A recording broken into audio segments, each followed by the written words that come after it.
Hey guys, it's Miss Jania again, and it is time for Team Kids. Last week, Miss Lacey talked with you about why we go through hard times, and sometimes those are hard to understand for us, especially I know for Team Kid age kids. Actually, it's hard for even adults my age to understand why we have to go through hard times sometimes. But this week, I think it's more of a reassurance for me, because this week we're going to focus on, is God still here or near us when we are hurting or going through these hard times? And he has given us a fabulous example through the life of Job. And so we're going to be looking at Job. Now, Job was a man of character. He loved God, and he was a very faithful follower of God. Because, you know, Job lost every single thing that he had. And I mean everything. And we're going to see that in just a minute. But do you think that even though he lost everything, Job was able to stay faithful and remain faithful to God? All right, let's see. We're going to dive right in, okay? So I want you to grab your Team Kid Bibles, and I want you to turn to page 280. Now, this lesson today is a very, very long one, because it is going to focus on the whole chapter of Job. Which is, and so instead of me reading all of the verses to you, because it's chapters 1 through 42, I am going to tell you the story about Job. And we'll talk about it this way. All right. Get my glasses on. It says, Job was a wealthy man who loved God and wanted to follow God's plan. Well, one day, Satan came before God, and God asked Satan if he had noticed Job. No one else on earth is like him, God said.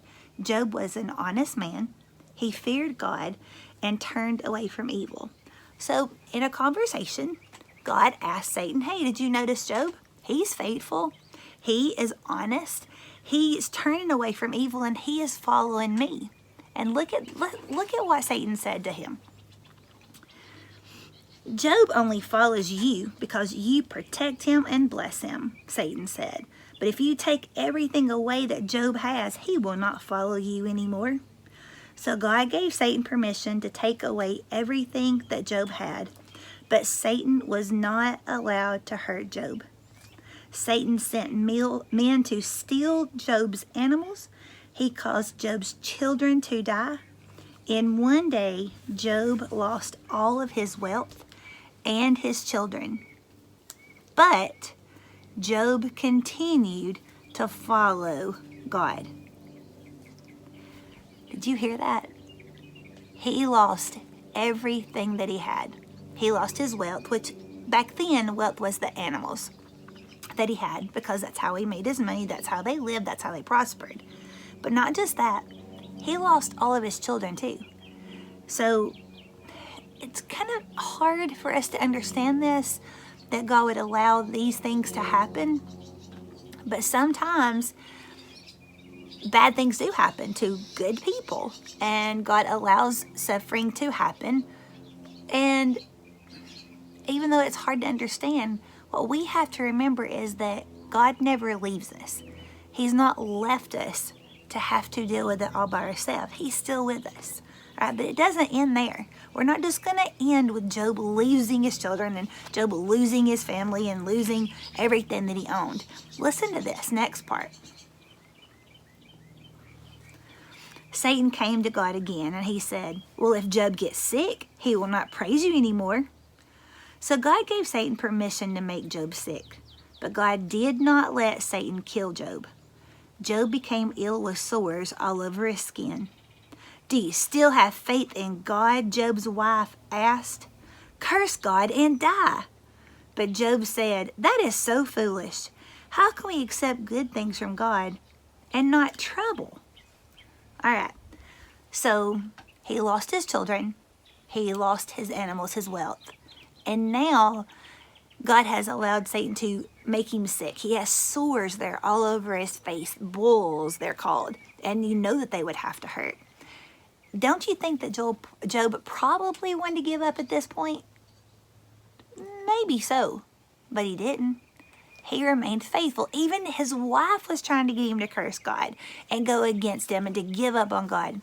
But Job didn't. Did you hear what he said? I'm going to read this part again. He said, why how can we accept good things from God and not trouble? He looked at all his blessings, all the things that he still had. Even though all the bad things had happened to him and all this negative stuff had happened to him in other people's eyes, and even in his, because he was the one feeling the sores and the hurt and the pain, but he still knew that there was even more that God had done for him, and he was focusing on that part. But it wasn't just his wife that tried to get him to go against God. Listen to this. Then it says, 3 of Job's friends came to visit Job. Their names were Eliphaz, Bildad, and Zophar. Job's friends did not comfort Job. They said, Job, you must obey God. If you do what is right and stop sinning, God will give you back everything that you lost. I haven't done anything wrong, Job said. Job wished that he had someone to talk to God for him. He wanted answers because he did not understand why he was suffering. So, did you hear that? Instead of comforting Job, I'm so sorry that you've lost your family. I'm so sorry that you've lost your wealth. I'm sorry that you're sick. Trust God. Just be with him. God will be with you. They didn't comfort him. They were telling him, hey, look, you're doing something wrong. Undoubtedly, you've done something wrong, and this is why you're being punished. It's almost like they were pointing fingers at Job. But, and Job told them, he said, but I haven't done anything wrong. And finally, another guy came. And listen to what he said. It says, finally a man named Elihu came to speak to Job. God is greater than man, he explained. He is not silent. God always does what is right.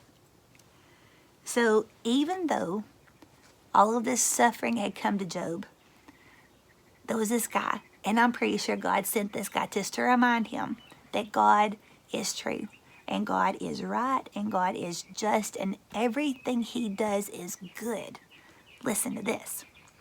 It says, then God spoke to Job through a whirlwind. And God asked Job, were you there when I made the earth? Are you the one who told the sea where to stop? Did you decide when the sun would rise or when the snow would fall? Did you put the stars in the sky? Can you tell the eagles when to fly in the sky? God helped Job understand that God is all-powerful, sovereign, and good. Job could not completely understand God's plans, but he could trust God. God was reminding him, look at everything I've done. You're not in control. I am in control. And things are going to happen. You cannot give up on me. I told the moon where to set in the evening. I've told the ocean you can only go so far. I'm the one who's created it all. Don't question me. I am in control. I am all powerful. I am your God, and I am here with you. Job, at that point, he was sorry for doubting God. And God gave back to Job everything that he had lost. But not just everything that he had lost. He gave him back more than he had before he ever began. He gave him 10 more children, and he lived 140 more years. He was able to live long enough to see his grandchildren and his great-grandchildren before he died. Job did lose everything to begin with. He lost everything that he had. His wealth, he lost children, his possessions.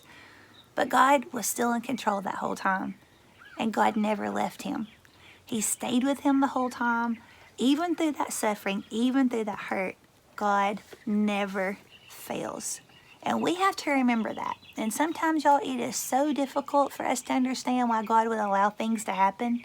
A lot of times, though, I think that suffering does come to us to remind us who is in control, just like Job, just like his story.